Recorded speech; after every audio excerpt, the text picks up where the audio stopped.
नमस्कार। शुरुआत करेंगे प्रदेश की बिगड़ती हुई कानून व्यवस्था से। प्रदेश महिला अपराध के अंदर 1 नंबर पे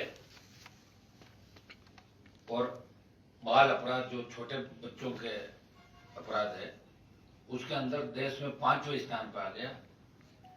और इसका प्रमुख कारण है वसुंधरा गहलोत का लगातार जो गठबंधन 1998 से लेके 2021 चल रही है, एक दूसरे की किस तरह इन्होंने मदद की, प्रदेश को जातीय झगड़ों के अंदर झोंक दिया। पहले जाट राजपूत, फिर गुजर मीणाओं का संघर्ष अगर किसी की देन है तो वसुंधरा गहलोत के गठबंधन की देन है। और राजनीति के अंदर वसुंधरा राजे तो इतने हल्के स्तर पर चली गई, पता नहीं कितने समाजों के अंदर जा जाके वहां उन्होंने रिश्ते स्थापित किए। लेकिन जो राजस्थान की एक विशिष्ट छाप थी देश के अंदर, शांत प्रदेश था, गैंगवार की घटनाओं से लेके अमन चैन राजस्थान का छीन गया। और अब इसको ठीक करने में जो माथे पर कलंक लगा, इसको ठीक करने में बहुत बड़ा समय लगेगा। मैं लोकसभा के अंदर राजस्थान को विशेष राज्य का अगर दर्जा एक बार मिल जाए तो मेवाड़ के जिस इलाके में अभी मैं बैठा हूं, इस इलाके से रोजगार को लेके हजारों लाखों मेवाड़ से बच्चे पलायन करते हैं। गुजरात, महाराष्ट्र और देश के तमाम राज्यों के अंदर यहाँ रोजगार की व्यवस्था नहीं है। यहाँ जितने भी उद्योग है, चाहे सीमेंट कंपनियां हैं, भारतीय जनता पार्टी और कांग्रेस की जो भी सरकार है वो अपने मन माफिक सीमेंट कंपनियों के साथ ठेके ले लेते हैं और मुनीम का काम करते हैं कांग्रेस बीजेपी के नेता। 80% स्थानीय लोगों को रोजगार का कानून राजस्थान के अंदर बने और देश की सबसे बड़ी पंचायत के अंदर बने, जिससे बेरोजगारी की समस्या का ठोस समाधान हो। यहाँ जमीनें आप अधिग्रहण कर रहे हो किसानों की, हर तरफ आप देख रहे हो, एक्सप्रेस में निकल रहा है, जमीन अधिग्रहण कर रहे हो, भारतमाला निकल रही है, जमीन अधिग्रहण कर रहे हो। लेकिन पंजाब जितना मुआवजा भारतमाला में दे रहा उसका 10% मुआवजा राजस्थान सरकार नहीं दे रही, क्योंकि रेटल तो राजस्थान सरकार और दिल्ली दोनों मिलकर तय करते हैं इस मामले में। आपकी नई रेलवे ट्रैक आप निकाल रहे हो, किसानों की उपजाऊ जमीनें जा रही है और उनको न तो कोई पुनर्वास की व्यवस्था होती है, न उनको उपजाऊ जमीन के एवज में न उनको कोई नए तरीके से उनकी आर्थिक स्थिति कैसे ठीक हो, कैसे पैकेज मिले, ये व्यवस्था भी ठीक तरीके से नहीं चल रही है। यहाँ तो हालात ये है कि आप कुछ भी कर लो, कोई पूछने वाला नहीं। जोधपुर के अंदर जब अभी वाल्मीकि समाज के बच्चे का एनकाउंटर हुआ तो मेरी कुछ पुलिस अधिकारियों से बात हुई, वो कह रहे साहब यूपी में तो रोज ही होते हैं, तो क्या नई बात हो गई? तो मैंने कहा यूपी नहीं बढ़ने देंगे राजस्थान को। राष्ट्रीय लोकतांत्रिक पार्टी बैठी यहाँ पे, यूपी वाली कल्चर बिल्कुल यहाँ नहीं चलेगी। वहां तो गुंडागर्दी भी होती होगी, चाहे यूपी के अंदर बाहुबली भी विधायक सांसद बनते होंगे। राजस्थान इस संस्कृति का राज्य नहीं है, हम बिल्कुल नहीं होने देंगे। वहां मुझे जाना पड़ा सीएम के इलाके के अंदर, बीजेपी के दर्जनों नेता उस समय जोधपुर में थे, लेकिन एक किसी का बयान तक नहीं आया कि एनकाउंटर गलत हुआ। तो ये मिलाजुली का खेल राजस्थान के अंदर चल रहा है। किसान आत्महत्याएं कर रहा है, किसान आंदोलन जो राजस्थान के अंदर चला, ये एनडीए से जो अलग हुआ, इसमें क्योंकि मुझे लगा कि तीनों कृषि बिल गलत है, प्रधानमंत्री से पहले हमने आग्रह किया था। तो पहला जो शाहजहांपुर बॉर्डर पे हमने जाके जाम लगाया 15-20 हजार लोगों ने, तब उन्होंने कहा भाई 7 दिन आप हमें समय दो। 7 दिन का एक बार समय भी दिया, चूंकि एनडीए के घटक दल के रूप में थे। तो एक बार हमने प्रयास किया कि वैसे सुलझ जाए मामला, और जब तीनों कृषि बिल वापस नहीं लिए तो एनडीए से अलग हुआ। और एनडीए के अंदर अलग होकर हमारी मांग ये थी कोई किसानों के तीनों बिल आप वापस करो। ये जल्दबाजी में लाए हो, अधिकारी लेके आ गए और प्रधानमंत्री जिद करके बैठ गए बिल वापस नहीं लेंगे। लेकिन उनको याद रखना चाहिए कि उत्तर प्रदेश, हरियाणा, दिल्ली, राजस्थान के और ये पंजाब के जो इलाके जहाँ एनडीए और भाजपा को 120 से ज्यादा सीटें देकर प्रधानमंत्री को शीर्ष पर बिठाया, ये वो राज्य हैं जो देश की हवा बनाते, चाहे जनता दल बनी, चाहे जनता पार्टी बनी, यही वो राज्य थे 5-7 राज्य जो पूरे देश की हवा बनाते थे किसी न किसी तरीके से। तो ये किसानों के साथ दिल्ली का रवैया भी ठीक नहीं है। आज महंगाई जिस तरीके से बढ़ रही है, पेट्रोल डीजल की कीमतें बढ़ रही है, राज्य सरकार दिल्ली पर आरोप लगाती है।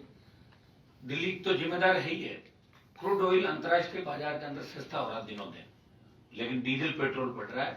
सरकार स्टेट पे डाल देते, स्टेट दिल्ली की बात करता है, हरियाणा, पंजाब और दिल्ली में 10 से 11 रुपए डीजल सस्ता है। स्टेट गवर्नमेंट भी अपनी तरफ से कोई राहत नहीं दे रही हो, दिल्ली पे डाल देती है। कोरोना काल के अंदर आपने देखा होगा किस तरह के हालात बने। तो लोकसभा के अंदर आरोप प्रत्यारोप भी हम लगाते हैं, दिल्ली वाले कह रहे हमने व्यवस्थाएं ठीक है, मतलब लाखों आदमी चले गए अपने बीच से। सबसे ज्यादा भयंकर जो हालात बने वो इंडिया पहली लहर निकलने के बाद ये अपने आप को ये चल रहे थे, हमने ये कर दिया वो कर दिया, लेकिन सेकंड लेयर के अंदर जो नुकसान हुआ, कितने जवान हमने देश के अंदर खो दिए। हर वर्ग के, आपके पत्रकार भी गए, नेता भी चले गए, एक्टर भी गए, डॉक्टर भी गए, कोरोना वॉरियर्स भी चले गए। समय पे वैक्सीनेशन नहीं हुआ। अगर समय पे वैक्सीनेशन होता तो लाखों लोगों की जान बचाई जा सकती थी। ऑक्सीजन के अभाव में, रेमडेसिविर के अभाव के अंदर, आईसीयू वेंटिलेटर के अभाव के अंदर राजस्थान सरकार फैल रही, दिल्ली की सरकार भी फैल रही, दोनों सरकारें फैल रही। आम आदमी को मरने के लिए छोड़ दिया, तड़प तड़प के आम आदमी मरा। हमने मरते हुए आम आदमियों को देखा। ये कौन सी व्यवस्था है? इस व्यवस्था के बदलाव के लिए राष्ट्रीय लोकतांत्रिक पार्टी राजस्थान के अंदर संघर्ष कर रही है। और हमारे प्रमुख मुद्दे हैं किसान का संपूर्ण कर्जा, जिसमें आपका केसीसी लघु सीमांत 30 से 40 बीघा तक का है, केसीसी तक का कर्ज माफ हो। 1 लाख करोड़ का कर्जा राजस्थान के किसानों पे, वो तमाम कर्ज माफ हो। राहुल गांधी भी घोषणा कर गए, वसुंधरा भी कर गई, मोदी भी कर गए, कर्जा माफ नहीं हो। किसी का 34 रुपए और किसी का 60 रुपए का कर्जा माफ हुआ। ये हालात है, कागजों में कर्जे माफ हो रहे हैं। ये बजट ज्यादातर कागजों में आता है, ये बजट किया, वो पहुंचा, खर्च नहीं हुआ। दिल्ली का पैसा स्टेट खर्च नहीं कर पाता, स्टेट का जिला खर्च नहीं कर पाता। तो कहीं न कहीं जिम्मेदारियां तय होनी चाहिए। कर्ज माफी राष्ट्रीय लोकतांत्रिक पार्टी का पहला मुद्दा कि कर्ज मुक्त किसान। और ये हम ऐसे ही नहीं कह रहे हैं, हवा में बात नहीं कर रहे हैं। 3 लाख करोड़ का कर्जा पिछले 17 साल के अंदर धन्ना सेठों का कांग्रेस और बीजेपी ने दिल्ली के अंदर माफ किया, केंद्र सरकार ने 3 लाख करोड़ का। तो हम ये कह रहे हैं भाई तुम 1 लाख करोड़ का कर्जा हमारा माफ करो और 30,000 करोड़ रुपए दारू से रेवेन्यू राजस्थान सरकार को मिलता। 30,000 करोड़ का रेवेन्यू शराब से मिलता। 3 साल का शराब का रेवेन्यू आप कर दो तो भी किसान कर्ज मुक्त हो सकता है। दूसरा हम ये कह रहे हैं कि मुफ्त बिजली दो। विंड एनर्जी और सोलर एनर्जी के बाद हम बिजली उत्पादन के अंदर 2-3 साल में 1 नंबर पर आ जाएंगे देश के अंदर। 3-4 ऐसे राज्य भी हैं जो फ्री बिजली किसानों को देते हैं और 10,000 करोड़ का रेवेन्यू अतिरिक्त अपने को देना पड़ेगा। कर्ज मुक्त किसान, फ्री बिजली और घरेलू उपभोक्ताओं को आधी दर पर बिजली दो। हम बिजली निर्यात करेंगे, पैसा हमें मिलेगा उससे। थर्ड हमारी डिमांड है टोल मुक्त राजस्थान। ये मैं एनडीए के अंदर था तभी मैंने लोकसभा में मामला उठाया कि टोल मुक्त भारत होना चाहिए। किस बात का टोल लेते हो आप बताओ? पेट्रोल डीजल 125 पार, गाड़ी का रजिस्ट्रेशन कराओगे तो आपसे 10%, 8%, 1.5 लाख, 2 लाख, 3 लाख रुपए तक गाड़ी के रजिस्ट्रेशन का लगता है। ट्रक का ज्यादा लगता है। वो इस बात का पैसा है कि आपकी गाड़ी को अच्छी रोड और अच्छी व्यवस्था देंगे। टोल मुक्त राजस्थान की बात, हम चूंकि राजस्थान के अंदर टोल मुक्त राजस्थान की बात कर रहे हैं, एक मजबूत लोकायुक्त बने। क्योंकि लोकायुक्त की जो रिपोर्टें थी, मैंने उनका अध्ययन किया, उसके अंदर 1 दर्जन लोकायुक्त ने रिपोर्टों में ये कहा है कि प्रदेश के मुखियाओं के खिलाफ एफआईआर दर्ज होनी चाहिए। तो प्रदेश के मुखिया कौन हुए? चीफ मिनिस्टर प्रदेश का मुखिया हुआ। तो बीजेपी और कांग्रेस दोनों का तो 23 साल से तो 22-23 साल से गहलोत वसुंधरा है, अभी अपने खिलाफ एफआईआर दर्ज छोड़ करेंगे खुद के खिलाफ।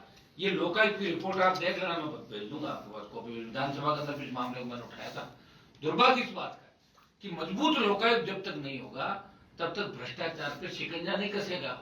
आजकल अधिकारी नेता ये सब क्या करते हैं भाई? नेताओं को आप हाथ डालती नहीं, ऐसी भी अधिकारियों पर डालती है तो अधिकारी बहाल हो जाते हैं। 6 महीने अगर जेल में भी रहा तो एक आप पॉलिसी ये बनाओ कि जो जेल चला गया अधिकारी, चाहे कलेक्टर, एसपी, डीवाईएसपी, एसडीएम या कोई भी जेल चला गया, जब तक उसको बहाल मत करो, जब तक उसको फील्ड पोस्टिंग मत दो, जब तक उसके केस का निस्तारण नहीं हो, उसका दाग तो धुलाई नहीं। और आप भ्रष्टाचारी को एसपी भेज रहे हो, आईजी भेज रहे हो, प्रमोशन कर रहे हो। आज मैं एक अखबार के अंदर पढ़ रहा था कि किस तरह रेप के जिस पे आरोप है उसको शायद डीवाईएसपी बना दिया। आज एक जगह छपा था किसी लड़के का रेप का आरोपी है और 2 जांच में सही पाया गया, फिर भी उसको डीवाईएसपी परेड दीक्षांत परेड में शामिल है।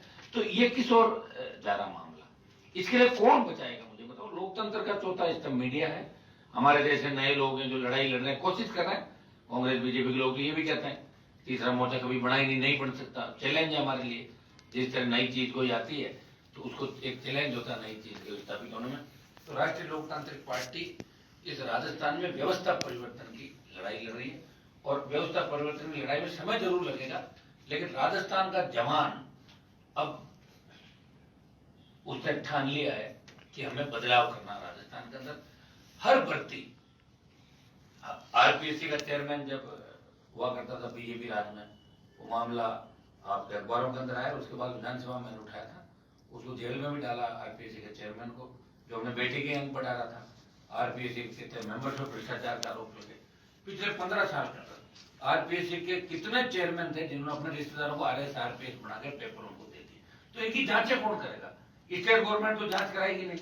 अब जैसे रीट के अंदर कितनी गिरफ्तारियां हो गई, आपका पटवारी का पेपर आउट हो गया, जेएन का पेपर आउट हो गया, एसआई का पेपर आउट हो गया, एडीसी का आउट हो गया, आरपीएससी का आउट हुए और कर्मचारी चयन आयोग का आउट हुए, और सरकार के मंत्री और अधिकारी ये जवाब देते हैं कि सीबीआई का दुरुपयोग हो सकता है, इसलिए दिल्ली को जांच देगा नहीं और हम आराम से लूटमार करेंगे और ये करेंगे। तो इसमें मेरा हाईकोर्ट से भी निवेदन करता हूं मैं कि हाईकोर्ट स्वतः संज्ञान लेके ऐसे मामलों को सीबीआई को ट्रांसफर कर सकता है। ये राजस्थान उच्च न्यायालय से हमारा निवेदन है कि ऐसे मामलों में राजस्थान उच्च न्यायालय को भी, जब मीडिया इसको छाप रहा है, बड़े आंदोलन सड़कों पर हो रहे हैं, उसके बाद स्टेट गवर्नमेंट भेज नहीं रही, तो एक रास्ता बचता कोर्ट। तो कोर्ट को ऐसे मामले में संज्ञान लेके ये मामला हाईकोर्ट को ट्रांसफर करने चाहिए, क्योंकि ये बड़े जितनी भी भर्तियां इस कांग्रेस राज के अंदर हुई, चाहे बीजेपी राज के अंदर वसुंधरा के समय पीएमटी को रद्द किया था, आरपीसी का चेयरमैन पकड़ा गया था, बहुत सारी मैंने आपको कहा कुल मिला के मिलाजुली का खेल राजस्थान के अंदर है। एक किस्सा आपको बताना चाहूंगा, शांति धारीवाल और जीएस संधू का, जिस मामले में जीएस संधू जेल के अंदर रह है, उनको बताओ कितना बढ़िया उस पद से नवाजा गया, मुकदमा विड्रॉ कर लिया उनका। और धारीवाल जी के लिए लोकसभा में कटारिया जी ने कहा था कि मैं शांति धारीवाल को गिरफ्तार कराऊंगा। मेरा सवाल था, उनको गुलाब जी बोले कि धारीवाल भी जेल जाएगा इस मामले में, और उनको गोदी में निकाल दिया। ये इससे बड़ा मिलाजुली का खेल क्या हो सकता है राजस्थान? ये एक उदाहरण मैंने दिया। यही आपस के अंदर इस तरह की सांठगांठ चली। गहलोत सिर्फ सरकार बचाने में लगे हुए, बेटे को कैसे स्थापित करें, धृतराष्ट्र हो गए। वसुंधरा पे अपने बेटे को लेकर चिंतित है, कैसे उसको मंत्रिमंडल में स्थान दिलाएं दिल्ली के अंदर, क्योंकि अगली बार तो सीट भी उनकी झालावाड़ के अंदर पार पड़ेगी नहीं, इसको लेकर भी चिंतित है।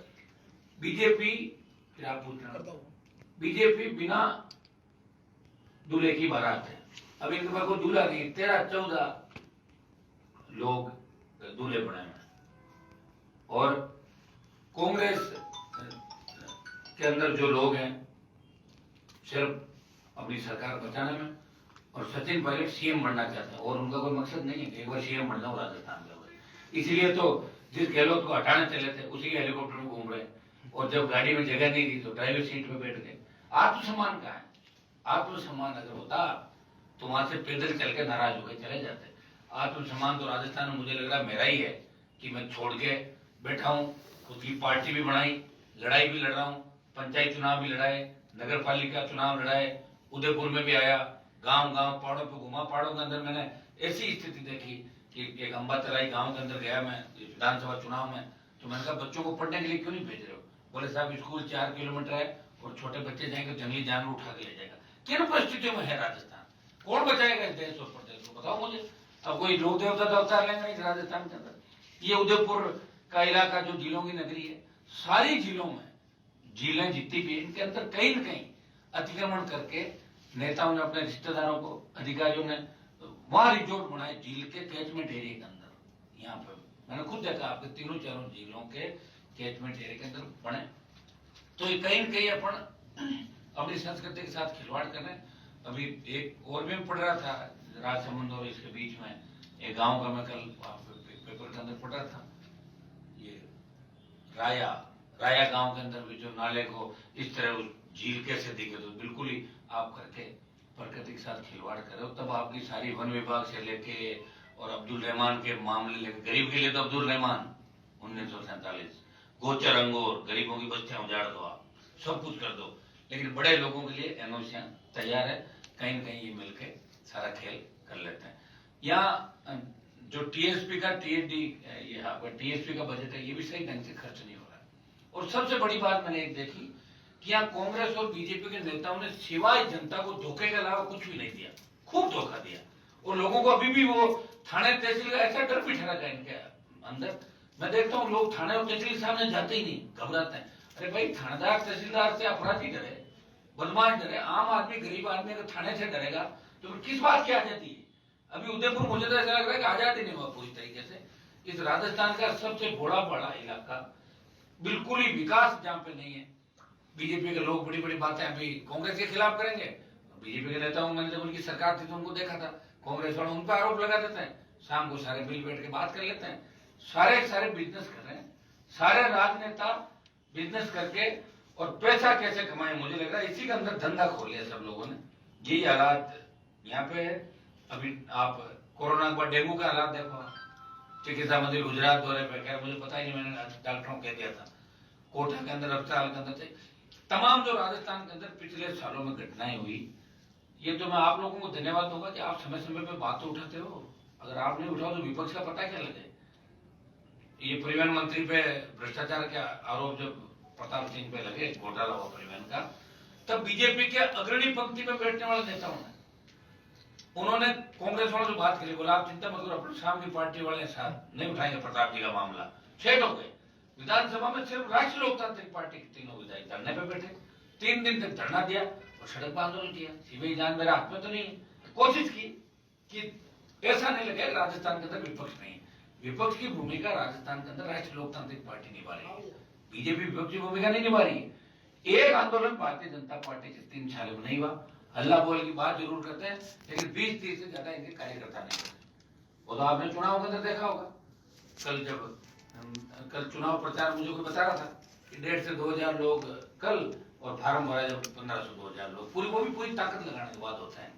तो आप अंदाज लगा लो कैसे सत्ता में आएंगे।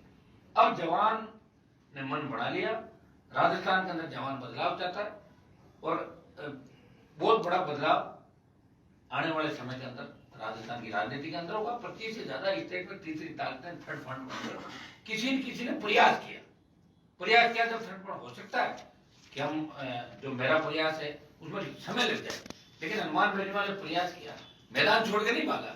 मेरे साथ 3-4 लोग उस समय अगर साथ रह जाते 50 सीट आ जाती, और हमने कांग्रेस को वेंटिलेटर में डाल दिया था 99 पे, और बीजेपी को पटक लिया था। 30 से ज्यादा निर्दलीय दूसरे दलों के लोग हम जीत के आए थे। अगर उस समय बड़े नेता जो मेरे साथ थे वो मिलकर करते तो 40 से 50 सीट हम लोग जीतते, और हमारे बिना सरकार राजस्थान में नहीं बनती। लेकिन अकेला व्यक्ति लड़ाई लड़ रहा है, ये कम बात नहीं। संघर्ष एक व्यक्ति कर रहा है, जिसके साथ राजस्थान के नौजवान किसानों का आशीर्वाद है, 36 कौम के लोग हैं, और कोरोना की वजह से जरूर हम लोगों ने भी लोगों के स्वास्थ्य के साथ खिलवाड़ नहीं हो, इसलिए बड़े आंदोलनों के भी आगाज नहीं किया। लेकिन जो चुनाव का रिजल्ट आ जाता है अभी दोनों चुनाव का, उसके बाद हम जोधपुर से एक बड़ी रैली करेंगे। जिस तरह पहले हुंकार रैली हमने करी थी राजस्थान के अंदर, जोधपुर से शुरुआत करेंगे, फिर मेवाड़ होते हुए इस बार राजस्थान, और फिर जोधपुर तो दिल्ली तक हम लोग जाएंगे। हमें इस राजस्थान को बचाना है, इसकी संस्कृति को बचाना है, नया राजस्थान बने, विकसित राजस्थान बने। चाहे मैं तो लोकसभा के अंदर ईस्टर्न कैनाल, जो 12 जिले ईस्टर्न कैनाल के, वो पेंडिंग पड़ा है दिल्ली के अंदर। इसको अगर राष्ट्रीय सिंचाई परियोजना घोषित कर दो तो 12 जिलों के अंदर सिंचाई की व्यवस्था हो सकती, बहुत बड़ा उत्पादन हो सकता है।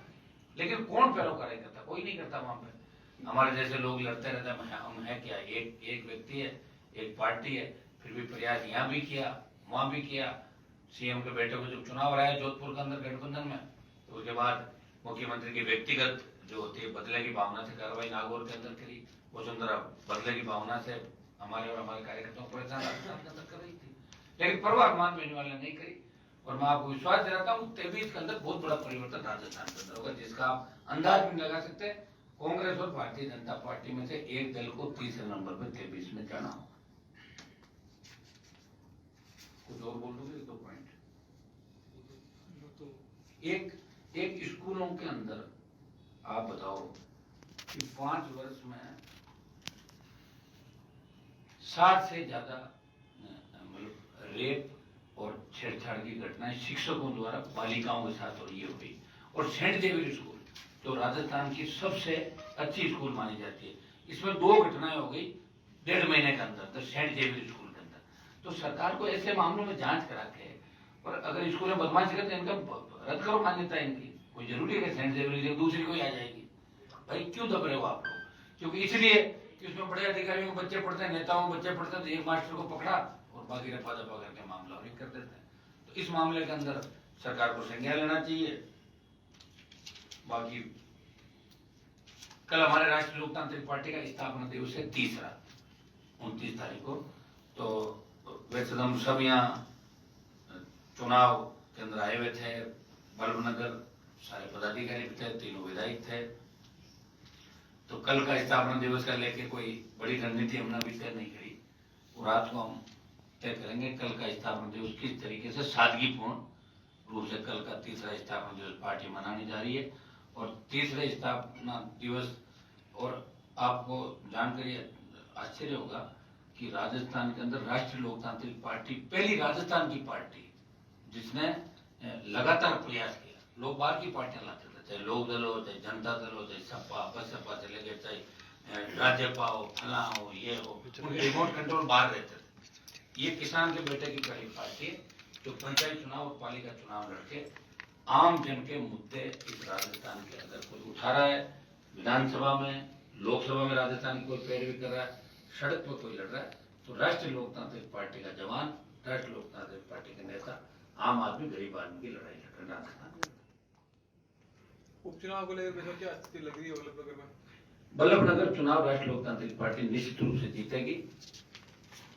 कंटेस्ट दूसरे नंबर के लिए कांग्रेस पार्टी और अन्य दलों के बीच रहेगा।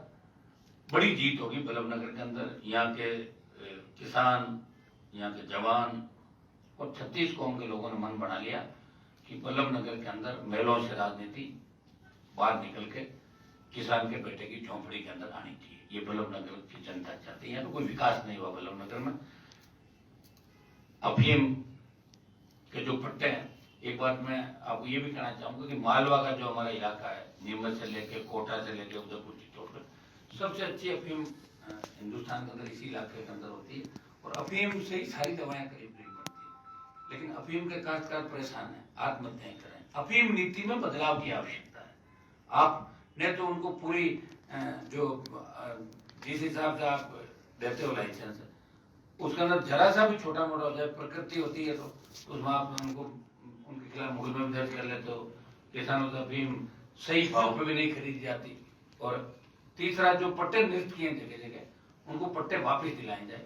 3-4 प्रमुख मामले रहेंगे जो नवंबर में लोकसभा जब चलेगी तो ये यहाँ के इलाके के अफीम किसानों के जो मामले हैं ये भी मैं उठाऊंगा। मक्का को लेकर भी लोग बहुत परेशान है, उनका समर्थन मूल्य और साथ साथ सरकारी खरीद ज्यादा हो लोगों के यहाँ मक्का उत्पादन क्षेत्र, तो ये मामला भी यहाँ संज्ञान के अंदर आया। आप भी उसी बीजेपी के समर्थन से सांसद बने जिसको आज वो तो ऐसा है, कोस नहीं रहा हूँ। मैंने तो बीजेपी के अंदर आंतरिक लोकतंत्र की बात करी थी। वसुंधरा को चैलेंज, चुनौती कई नेताओं ने दी होगी, लेकिन वापिस उसके पैरों पड़ गए जाके। हनुमान बेनीवाल है जिसने वसुंधरा को भगाया यहाँ से, खुद की पार्टी बनाई। और जब मैंने गठबंधन किया तो आपको इस बात का ध्यान नहीं कि ये शर्त थी कि मैं गठबंधन पार्टी कार्यालय में बैठूंगा तो वसुंधरा नहीं बैठनी चाहिए पास में। तो जैसे अभी कुर्सियां साइड से 2 थी ना, जब कोई नहीं था, वैसे वसुंधरा को उसके घर पे बिठाया था। अकेले में जाके गठबंधन किया और मेरे मान सम्मान के साथ किया। और जब मुझे लगा, मुझे बीजेपी ने 2-2.5 लाख वोट दिए थे, 30 लाख से ज्यादा वोट मैंने बीजेपी को राजस्थान में और 15 से 20 लाख वोट देश के अन्य राज्यों में दिलाई। भाजपा को मैंने ज्यादा वोट दिलाए, मेरा उदार है वोट उनके ऊपर, जो 2-2.5 लाख वोट लिए थे इनके। और मेरे फादर तो 77 में एमएलए बन गए थे, बीजेपी का सिर्फ स्थापना हुई थी। राजनीतिक परिवार से, बीजेपी की वजह से मैं नेता नहीं हूँ, मेरी वजह से बीजेपी को ज्यादा फायदा हुआ राजस्थान के अंदर। और वो मैंने लोकसभा के अंदर भी कहा था कि मैं चुनौती देता हूँ, आप तो 10, 5, 15 की छोड़ो, एक जना इस्तीफा आप दे दो, एक मैं देता हूँ। अगर मैं हार जाता हूँ, मैं राजनीति छोड़ दूंगा, आप हार जाओ तो तीनों कृषि बिल वापस ले लेना।